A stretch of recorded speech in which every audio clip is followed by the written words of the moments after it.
Good morning. What a great day. Okay, listen, we're starting out bad.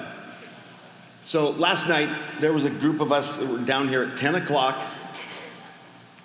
putting the covering on the floor. I just watched, but I was here. And till like 12:30 in the morning. And then at 3:45 this morning, 30 people showed up to set up everything so we'd be ready for today.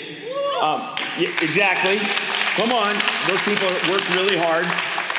And I have not had my Red Bull yet. So I need your energy to help my energy, right? All right, let's start this again. Good morning. There it is. It is a good day. It is a good day. So glad that you're here. If you're new at City Church, I'm Pastor Russ, and it's a privilege to be a part of this community. And I cannot start a Sunday without a qualified gold standard dad joke. So this week I picked up a book. I was reading a book on anti-gravity, and I found I couldn't put it down.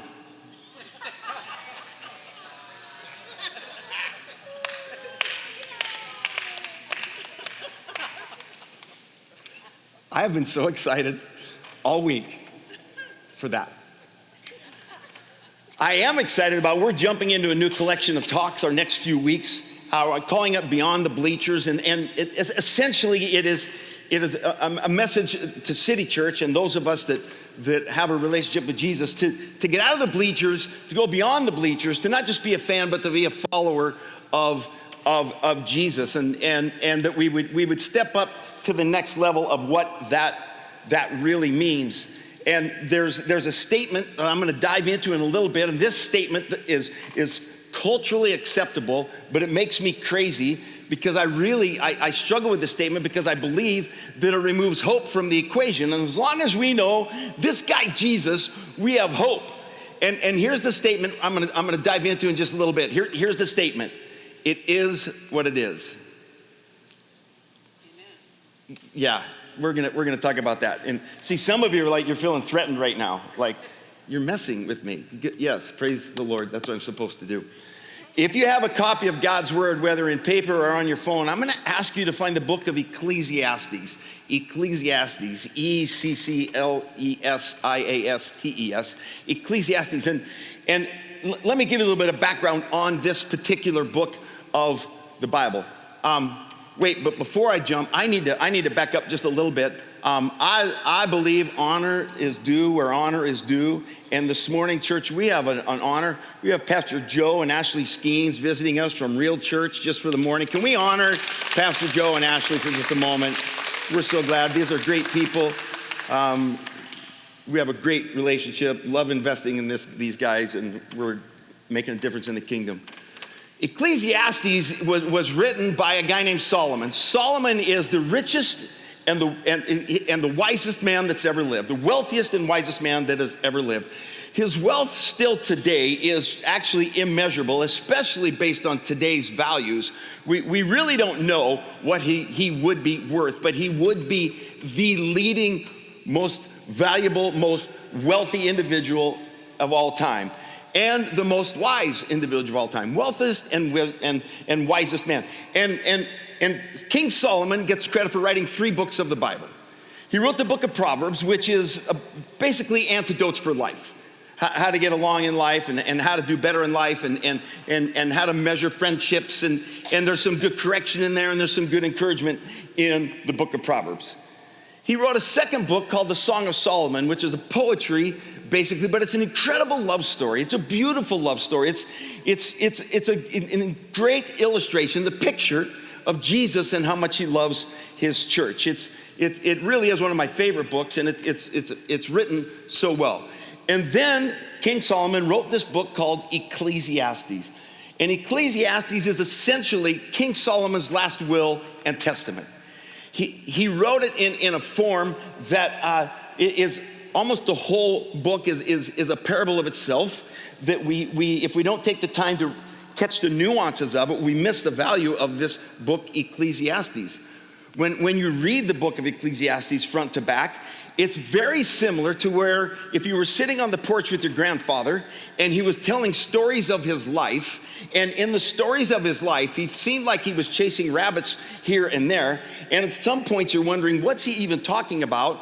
But when you get up and walk away from the conversation with grandfather, you realize he's painted this beautiful tapestry that you would have never had nor used in your life decisions without that conversation. That's Ecclesiastes, from the wisest and the wealthiest man that ever lived. And in Ecclesiastes, he leaves us some value statements that he learned from both his successes and his failures, his victories and his defeats. He left this amazing book with some values for us to read. If you're there in Ecclesiastes, will you do me a favor? Will you stand and turn to chapter 11, Ecclesiastes chapter 11. We want to honor God's word before we begin here. We're going to read just 4 verses. Ecclesiastes 11, verse 1, ship your grain across the sea after many days, you may receive a return. Invest in 7 ventures, yes, in 8. You do not know what disaster may come upon the land. If clouds are full of water, they pour rain on the earth. Whether a tree falls to the south or to the north, in the place where it falls, there it will lie. Verse 4, whoever watches the wind will not plant, and whoever looks at the clouds will not reap. Jesus, I pray today that you'll stir our hearts.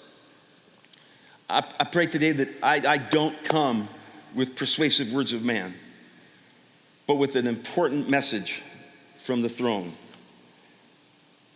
That when we leave here today, we have a clear picture of who you are and who we are. And through that, we're empowered, equipped, and prepared to influence every person we meet towards your kingdom. And all City Church said, amen. You may be seated. I want to say there is a huge difference between being impressed with Jesus and being committed to Jesus.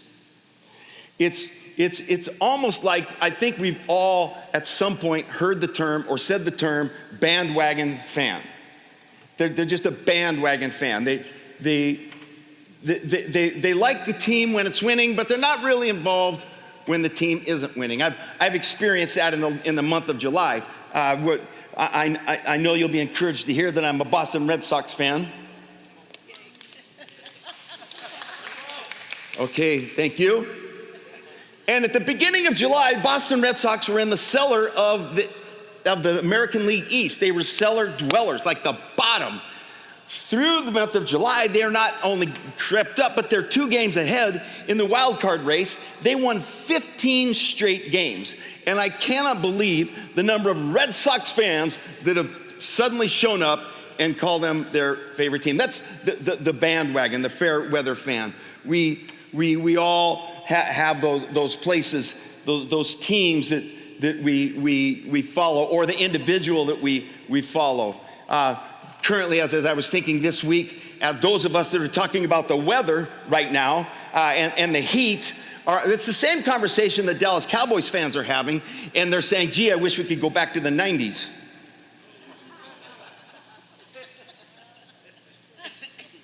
I love that. But here's the deal. A fan knows the statistics, but a follower gets on the field. A fan cheers for a comeback when a follower is the comeback. A fan says, wow, great sermon, Pastor, when a follower says, that sermon is going to cost me something. Today, I hope that it does. If we're completely honest, to be honest, bleachers are not that comfortable. When City Church moved into this arena, we met in another room in another building for a couple of years. And when we moved into the arena, when we first started here, we actually were facing those bleachers. We faced them, and as people that attended church sat in those bleachers, and it was horrible.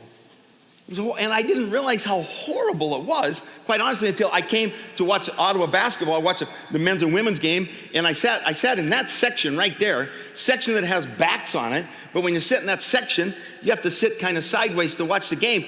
And partway through the second game, I'm like, this sucks. I hate the bleachers. And if you go to a football game, you sit on the metal bleachers that are the temperature of the surface of the sun. And they're metal, and it's not comfortable. If we're honest, bleachers aren't that comfortable, but we like to sit in them because they let us be the best coach in the area. Have you ever noticed that the best coach watching a game is the guy with the remote? And he's the one that yells, "Why'd you call that play? My mother could have done better than that. You should have stayed home today. Oh, why did you even try? I can't believe they tried to throw it to that guy." I just want to say to you, listen, you're sitting on the couch in your pajamas eating queso, Steve. The Cardinals aren't waiting for you to go into their locker room at halftime and recommend some adjustments. That might not be true. They'll take anyone's advice. But listen, you know, come on. It's easy to criticize a game you've never entered. And I think quite often we're really good at doing that to church. We could come and we evaluate the music. I will hear comments and comments like, "Man, I just didn't like the worship today." And I'm like, good, it wasn't for you. And then there's the comment of, "Pastor, it's just so loud." To my response is, "Thank you for volunteering to work in the sound booth." Yeah, Pastor David liked that one. We can rate the message or score. We can critique the temperature in the room. We can try to get out before traffic gets too bad. It's easy to criticize. Can I just tell you that Jesus didn't die just to improve your weekend? Jesus didn't say, "Admire me." Jesus didn't say, "Look, attend when it's convenient." No, he made the statement that said, "Follow me."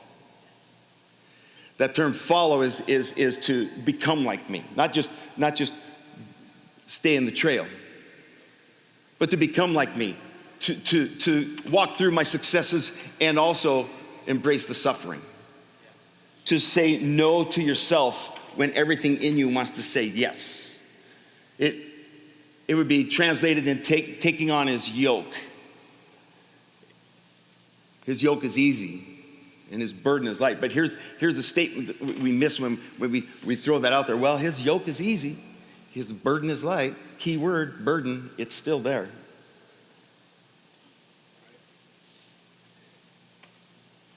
Jesus didn't say, "Follow me," just so we can watch life from the bleachers. He called us to become all that he created us to be. Every one of us in this room. I believe this is a significant weekend for City Church, and if this is your home, I hope you'll dial in today, because I believe that there's miracles. I believe that there's answers to prayer. I believe that there are resources going to come in to influence the kingdom. And I believe that there's people waiting to hear about Jesus. And he's going to use this community called City Church. I want you to know that this series is much bigger than just finding a place to serve at City Church. Just bigger than just getting out of the bleachers. Jesus has something for each one of you in this room. And you won't get it until you get out of the bleachers. I want to talk about that frustrating statement, that lie that sounds like wisdom for a moment before we jump into what Solomon is saying to us, well, it is what it is. Do you ever notice that statement is never tied to someone that is flying in an airplane and they get upgraded to first class? They never go like, I got upgraded to first class. Well, it is what it is. I don't know if you heard this or not, but I won the lottery. Well, it is what it is. It's never tied to that. No, it's it's tied to, well, this relationship has grown cold. I guess it is what it is. That dream I had is buried. Well, it is what it is. The church is stuck out. It is what it is. Probably the most glaring statement is, well, it's just the way I've always been. It is what it is.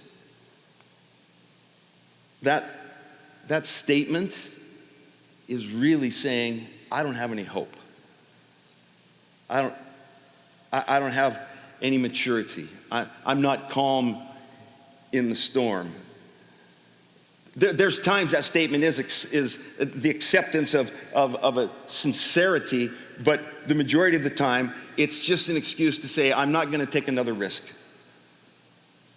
I'm not going to sow another seed. I'm never going to trust again. I've been hurt over and over. It is what it is. I say to you, Jesus has never walked into your life. He's never walked into your life and went, well, John Paul, it is what it is. Sorry about your back hurting. It is what it is. He doesn't do that. This is the Jesus that stood before a tomb and called out life, and the individual got up and came out of that tomb. This is the individual that stood in a storm, spoke to it, and it calmed down. This is the individual that stood before a hungry crowd with 5 loaves of bread and fed 5,000.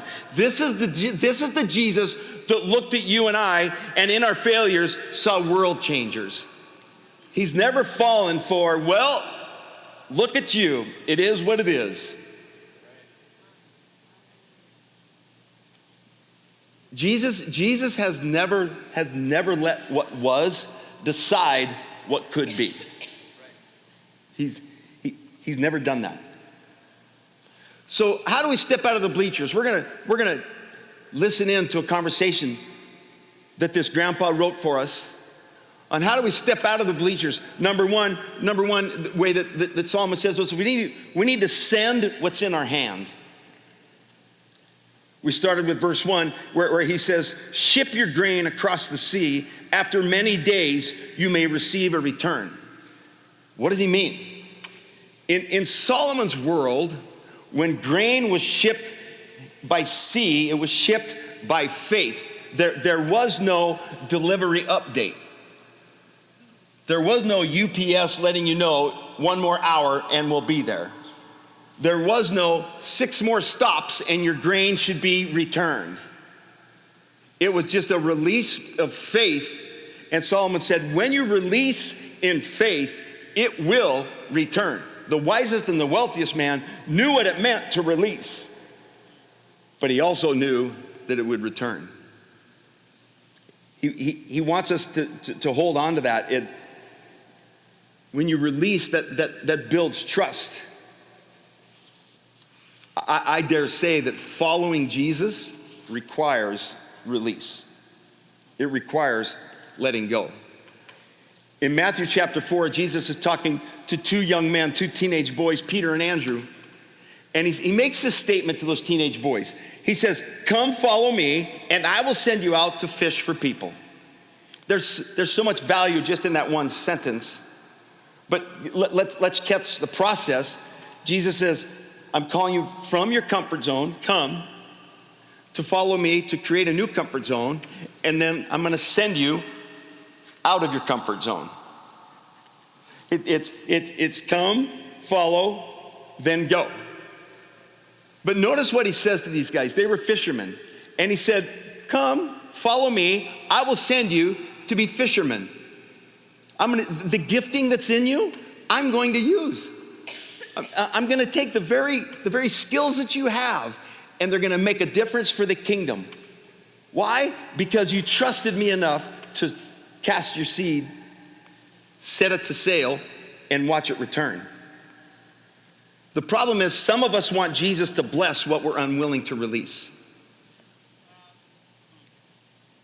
I promise you that grain that's stored forever will never become a harvest. It will never create a future. We have excuses though, don't we? I don't have much. I'm going to tell you something, that not much in your hand isn't much, but not much in his hand is a lot. Jesus never stopped at, I don't have much. Jesus fed 5,000 with 5 loaves. The little boy that said, I don't have much.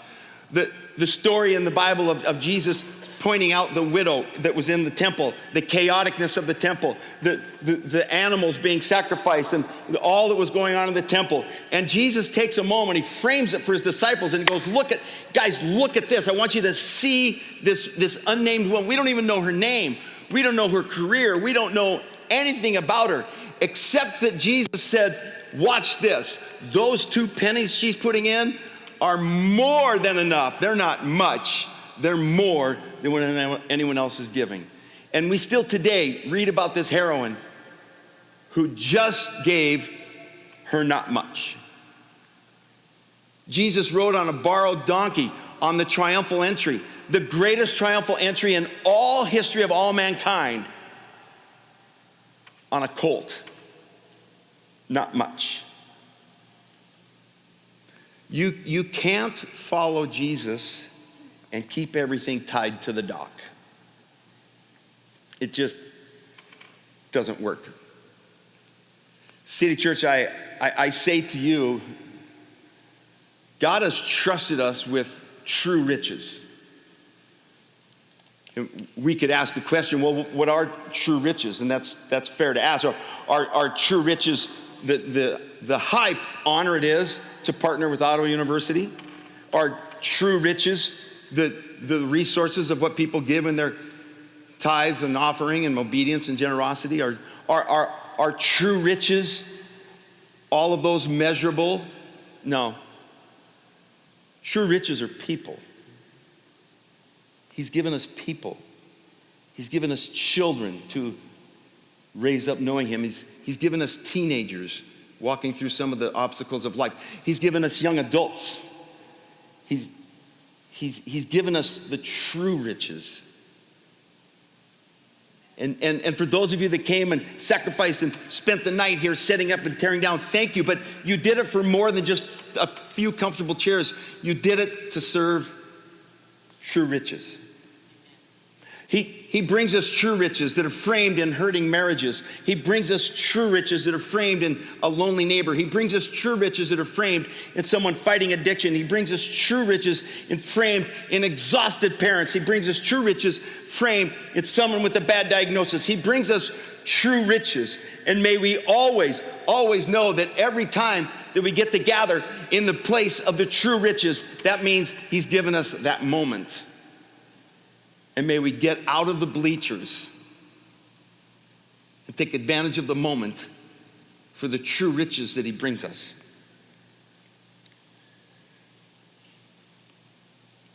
How do we send our grain? Well, really, there's 3 ways. Number one, I say to you, show up. Your presence matters. Stop spiritually working from home. It matters. I had coffee this week with an individual. They call City Church their home, and they're going through one of the obstacles of life. And as I was meeting with them, he told me about another individual here at City Church that is truly become his hero, and he spends time with him, and they talk and they visit. And if the 2 of them walked into a room at the same time, they could not be more polar opposite. One is big and buff and ripped and in the gym, and the other one just had surgery and is still trying to get along in life. One is young and still has life, and the other is later in life and being a little more careful with the rest of his life. One is dressed very, very stylish and hip, and one is dressed in just whatever he happened to have. The 2 of them don't even look alike, but yet they chose to be present and build each other. So be present. Secondly, be generous. And I'm not just talking with your finances. That is a piece of it. But be generous with your encouragement. Be generous with your kindness. Let me give you a little secret in life. If you are generous with encouragement and generous in kindness with the people around you, when they disappoint you, it won't hurt so bad. Because when you speak that, you believe it as well. Be present, be generous, and find a place to serve. City Church, find a place to serve. Because your yes may be the answer to a prayer that was prayed by someone you've not yet met. Let me tell you a story of a young man named Randall D. Fiesta. Randall attended City Church in September of 2023. Whenever we have first-time guests, I have a practice on right after church. I send a video, just a quick video, saying thank you for being a part of City Church. If you're a first-time guest today, you're going to get one from me today. I send it from my personal cell phone. I think it's important to have that contact. And I basically say thank you for being our first-time guest, and I talk about the day, and I hope that you were blessed. And if there's any way we can pray for you, and I end every video with the same statement. I end the video that basically says this. And Randall, you can be confident that this week I'm praying for you and I believe in you.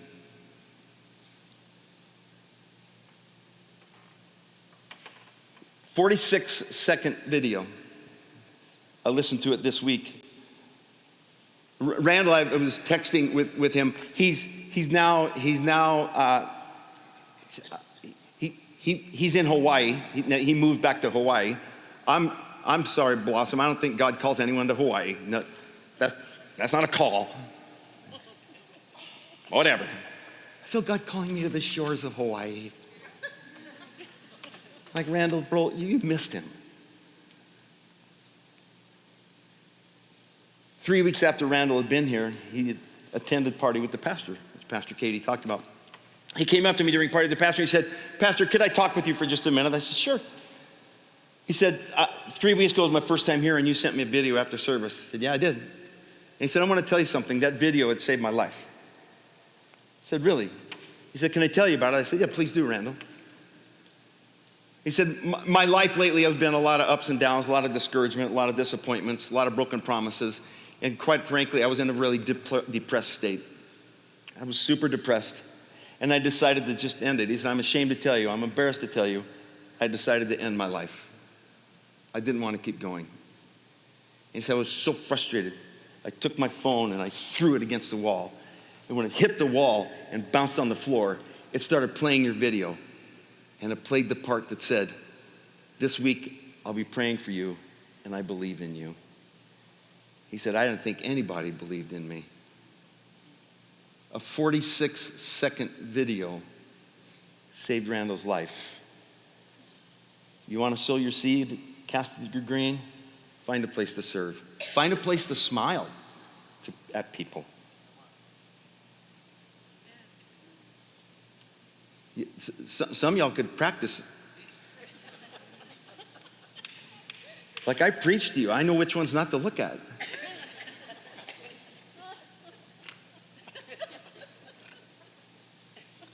Sorry. Be present. Be generous. Find a place to serve. That's how you cast your seed. Secondly, the wisest and the wealthiest man that ever lived left us this value statement of how to get out of the bleachers. He said, build a life that's bigger than one category. Now, this next verse is a little bit tricky, and I'm going to take us through it as quickly as I can. I don't have a lot of time to really dissect it, so stay with me. Verse 2 says, invest in 7 ventures, yes, in 8. You do not know what disaster may come upon the land. He's essentially in this imagery, he's saying, listen, you are multidimensional. There's a lot of different pieces of you. Be the same person all the time in all areas of your life. Have integrity. The best definition of his integrity is when my private persona and my public persona look like each other. And he's saying, listen, you need to be the same person in all of them because you don't know when you're going to train wreck in one of them. You might be successful at work, but you're absent at home. You might know the Bible, but you're rude to the waiter. You might be generous with your money, but you're stingy speaking life. You might worship on Sunday, but on Monday, the people that watch you think Jesus is no longer on the throne. He says, have all 7 levels, be integral. Following Jesus means complete surrender. Paul, the Apostle Paul says in 1 Corinthians chapter 3, verse 3, he says, are you not worldly? Listen to this. Are you not acting like mere humans? I love how confrontational that verse is. Isn't that our number one excuse when we disappoint someone? Well, I'm only human. Paul is like, stop acting merely like humans. Listen, we have a relationship with Jesus. That spirit that rose him from the dead dwells in you. It is in you. That life-giving, life-changing, all-empowering spirit of God dwells in you. Stop living like you're merely a human. You are empowered. You are called no longer to live as a human. You are to carry hope to the hopeless. You are to carry peace to the anxious. You are to carry generosity to the selfish. You are to be the one that takes the presence of Jesus where the pastor may never go. Paul is saying it's full surrender. Stop acting like a mere human. You're empowered, gifted, blessed, built up, more than enough, head lifter, never tells you to put it down. It never turns from you. His shadow doesn't even begin to turn from you. He knows the tears you cry. He knows what kept you awake last night. He knows the favor that you need. He knows the breakthrough that you need. He hears your prayers. He's never left you nor forsake you. He stands closer than a brother. His supply is larger than any coastline. His imagination is greater than yours. His ways are higher than yours. His means are higher than yours. And that is the power that is in you. And Paul is saying, just surrender to that. Get out of the bleachers. The question isn't, am I attending church? The question is, am I following Jesus? And can that be proven by what's in my calendar? Can it be proven by my bank account? Can it be proven by my marriage? Can it be proven by the way I treat people? Or am I merely acting like a human? Jesus doesn't want to be a tab open on your browser of life. He wants to be the full-blown operating system. Another value that the wisest and the wealthiest man leaves for us in his successes and his failures, his victories and his losses. He says, pay attention to what fills you. Listen, he said in verse 3, if clouds are full of water, they pour rain on the earth. See, here's the deal. A cloud eventually releases what's inside of it. Pressure doesn't create what comes out of you. Pressure reveals what's inside of you. If you don't think that's true, let's just put a voice recorder in your car while you're driving on Bell at 5 o'clock. And suddenly, we're filled with the spirit of revelation. I can feel it right now. Can you not just feel that 5 o'clock frustration? Oh, don't look so holy. Oh my gosh. I can feel it. What comes out of you when you face disappointment? What comes out of you when suddenly your future seems uncertain? Is it acid rain? Called cynicism, fear, criticism? Or is it faith, mercy, hope? Does it break down the lie of it is what it is? The only way we can break that lie down is to get out of the bleachers and get on the field. We have to be careful what fills us. The question isn't what future do I want? The question is, what am I allowing in me to create that future? See, the future around you will be shaped by what fills you. Back in Montana, Tracy and I were at dinner at some friend's house, Fred and Kathy Jones, and they'd invited us over and had a beautiful meal. And Fred begins talking about his history, his job, what he did for a living. And Fred spent most of his life working in the panhandle of Idaho. And if you're familiar at all with the panhandle of Idaho, it's almost all mining towns. And there's lots of silver and ore and all kinds of precious metals and throughout that area. And Fred spent most of his life working in the mines of Idaho. And as we were talking, Fred began to talk about his rock collection. He had a very special rock collection. And while we were eating, he talked about, well, he was in the mining industry, the rocks that he'd collected and the rocks that he's kept. And we got done eating, and Fred said to me, Russ, do you want to see my rock collection? And I want you to know that I lied to him. I said, yes.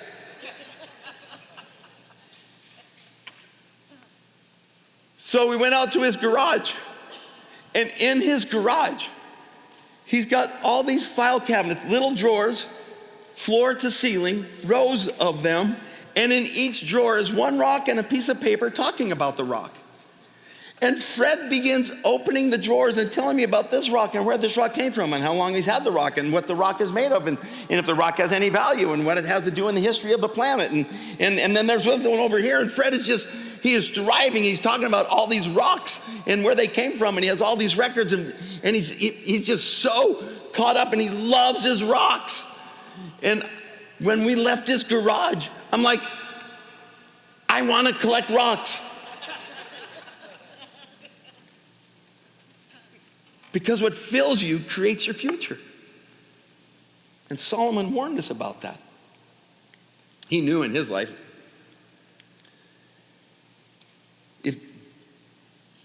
if your main source between Sundays is social media or network news, it's no wonder, can I say this word? They gave me permission last service. It's no wonder you're constantly butthurt. What's feeding you? It's puzzling. You spend your time always playing the comparison game, comparing yourself, comparing your talents, comparing your successes, comparing your failures. Comparison is poison. Here's the problem with comparison, no matter what it looks like. Every time you play the comparison game, you walk away with one of two results. You either walk away feeling superior or you walk away feeling inferior, and they're both a lie.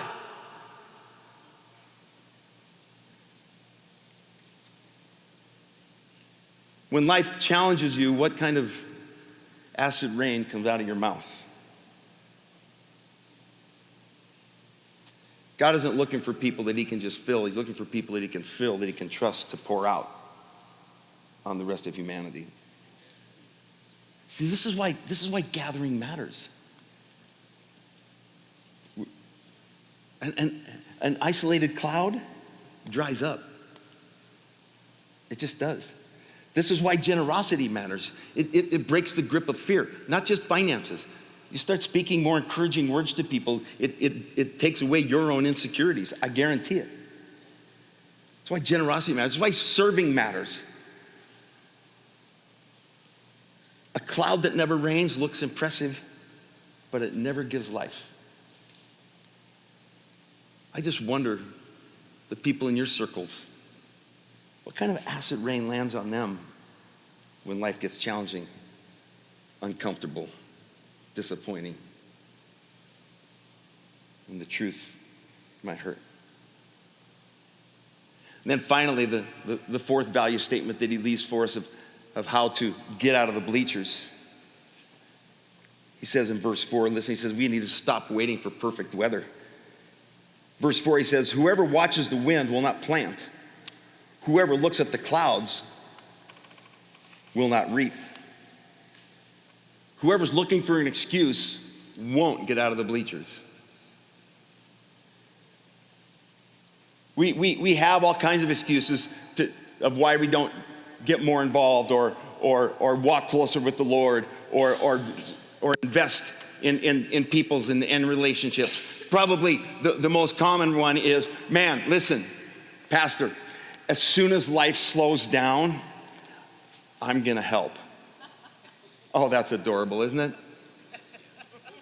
Life doesn't slow down. The only thing that changes is what's chasing you. Quite frankly, if we had to wait for you to serve until life slows down, we might be able to use you every 4th leap year.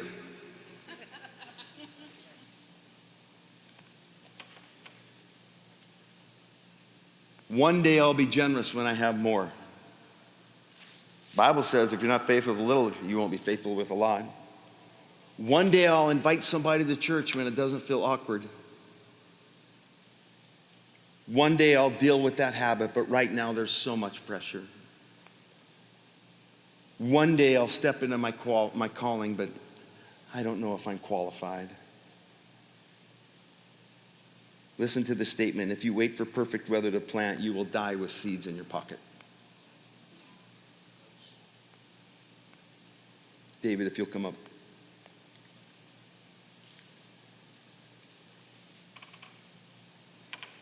Luke 9:23, Jesus says this, whoever wants to be my disciple must deny themselves and take up their cross.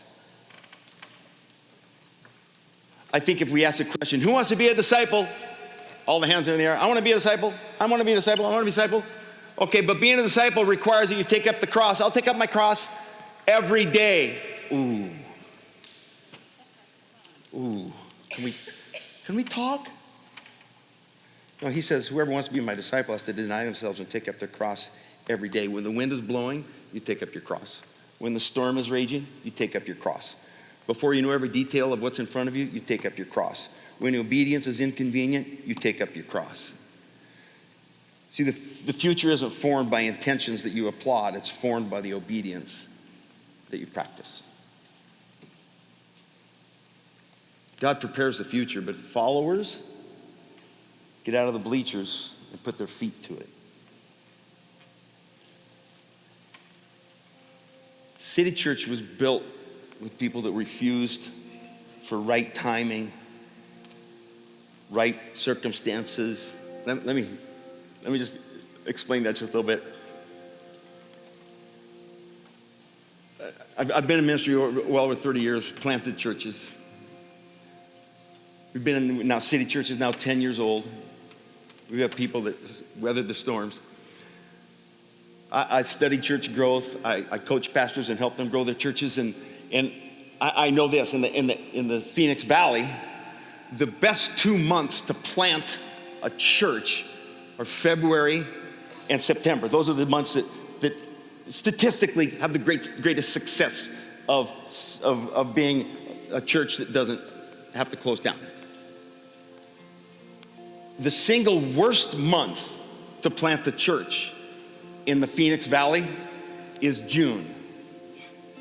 Guess when we started? June.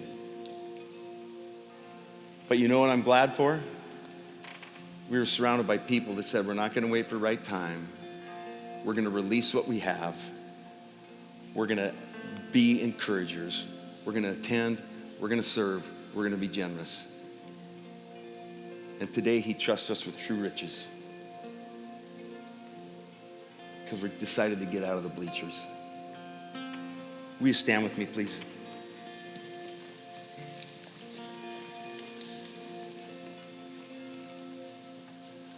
I'm going to ask right in the solitude of your place, right where you're at, if you just close your eyes, just for this moment, just honor the people on your right or your left, and just in the solitude of your space, you close your eyes. I want to ask a question. Maybe I should ask, are you ready to follow Jesus? Maybe you've never made that commitment, or maybe you've made it 100 times and it always seems to be a debacle. But just in your spirit, you know, today's the day. I've got to surrender and follow Jesus.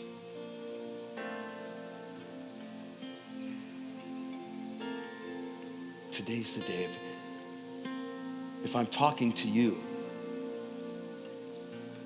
if today's the day, first time, 100th time, if today's the day of making that commitment, of having him be Lord of your life, I'm going to ask you to raise your hand on the count of 3. Now, why do I wait till 3? Why do I count to 3? Because number 1, the Bible is clear that what I feel on the inside, I act out on the outside, and it makes it more solid. 2, this is the most important decision. 100th or 1st, it is still the most important decision you will ever make in life. 3, can I pray for you? Will you slip your hand up and say, Pastor, pray for me. Thank you, thank you, thank you, thank you, thank you, thank you, thank you. Wow, thank you, thank you. My gosh, there we are. Thank you. Wow, wow. So listen, those of you that have your hands raised, I'm going to ask you just keep it up for a moment. I'm going to pray over you. Now listen, there's no magic in my words, but the Bible's clear that when we agree, there's power. And as I pray over you with your hand raised, if you will just say the word yes, you can whisper it or you can shout it. But the Bible says, as I believe in my heart and I confess with my tongue that Jesus is Lord, I'm saved. So as I pray over you, I'm just asking that you just, with your hand in a posture of surrender and your heart in a posture of obedience, if you'll just say yes. Prayer team, come forward. Jesus, right now, for those that have their hands raised right here in this place, for those that have said, today I want to follow Jesus, I ask you to meet them right where they're at. Lord, take them to that safe place where they can confess and repent and be healed and seek grace. Let mercy and goodness follow them right now. Lord, as they say yes in agreement right now, Holy Spirit, meet them, empower them, build them up, encourage them, and let today be a marker in their lives. This August 2nd is a day where lives change because they chose to follow Jesus. And I pray this in Jesus' name. Amen. Man, that's so cool. Listen, if you raise your hand, heaven right now is celebrating your name. Heaven right now, heaven is celebrating. Right now. It is so cool what's happening in heaven. Listen, the band is going to take us through one more song. We're not dismissed yet. Pastor Katie will dismiss us in a few minutes. If you would just honor the moment, let the band take us through a song. We never want to end without offering an opportunity for prayer. These people are well trained, equipped, ready to stand with you, look you in the eye, let you know you've been seen. As we go through this last song, if there's any way we can pray for you, whether you raised your hand and need some encouragement or you came here discouraged and you want someone to say you matter,